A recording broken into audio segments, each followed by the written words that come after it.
à tous. C'est avec grand plaisir que je vous retrouve aujourd'hui pour évoquer 2021 et mettre en lumière quelques projets pour 2022.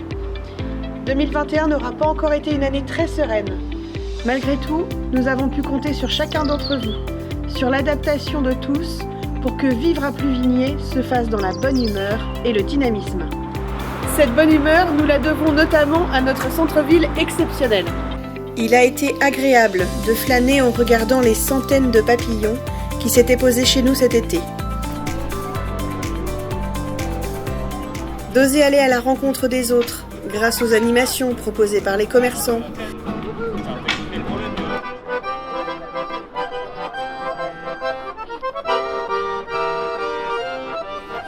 Des apéros qui ont égayé tous nos jeudis de l'été.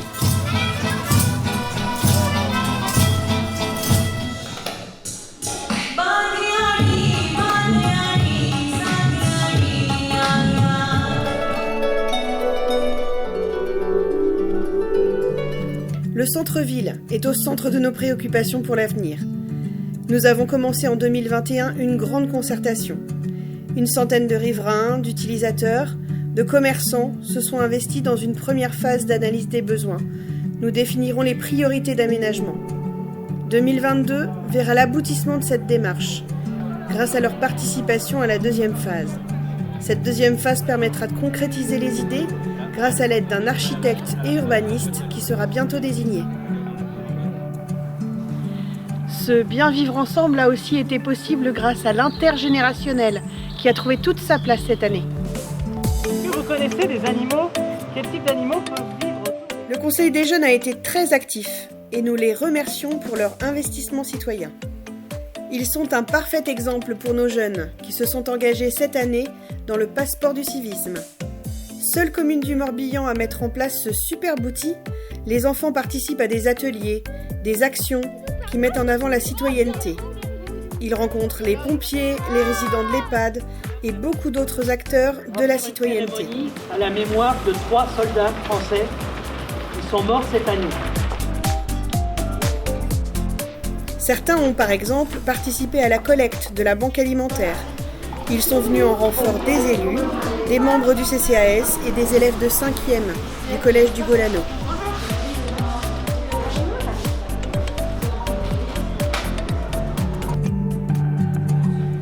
Et un petit clin d'œil spécial aux équipes de l'EHPAD et aux résidents.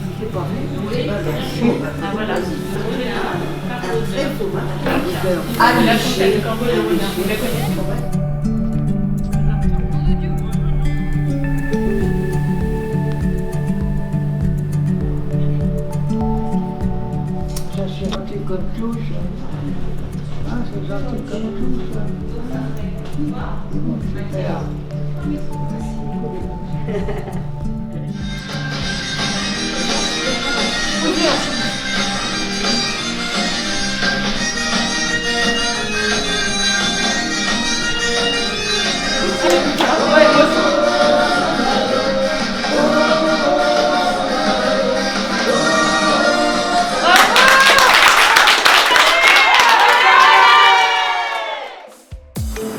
Toujours dans cet esprit d'interaction entre les générations, nous avons concrétisé un certain nombre de projets en 2021, notamment au niveau du sport et de la culture. Le football mobilise toujours autant de spectateurs. La tribune ne désemplit pas.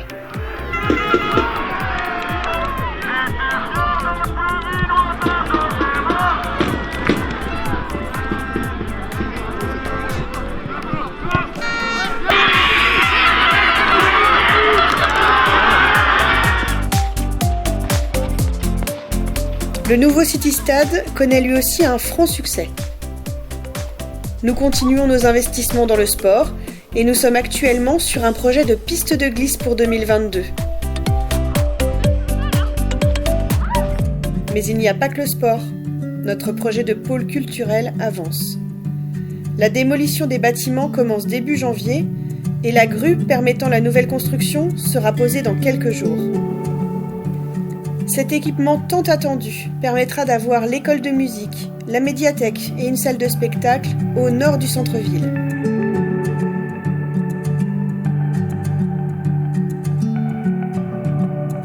D'autres chantiers nous attendent pour 2022. Vieux-Île-en-Vaux sera équipé d'une nouvelle cantine et d'une nouvelle garderie. Nous engageons également la rénovation énergétique de l'école Joseph Rollo. Les enseignants et les élèves auront un meilleur confort de travail et nous répondrons ainsi aux enjeux environnementaux de demain. C'est d'ailleurs dans cette vision environnementale que nous avons accordé une place toute particulière à l'eau en 2021.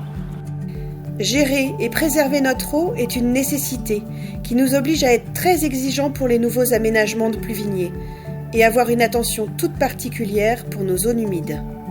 Autre enjeu essentiel pour 2022 et les années futures, le foncier. Nous avons préempté un terrain route de Landaules. Plusieurs projets sont aujourd'hui à l'étude pour son utilisation. Nous le constatons tous, la rareté et le prix des terrains et des habitations deviennent une réelle difficulté pour nos jeunes ménages. C'est une donnée essentielle pour que notre territoire continue à loger des familles. Nous trouverons des solutions, notamment en partenariat avec notre communauté de communes Auray-Quiberon-Terre Atlantique. Nous trouverons des solutions pour préserver la réserve foncière pour les générations futures. Je vous remercie pour cette année 2021 passée ensemble. Je vous souhaite une excellente année 2022 et je vous laisse découvrir le nouvel accueil de la mairie.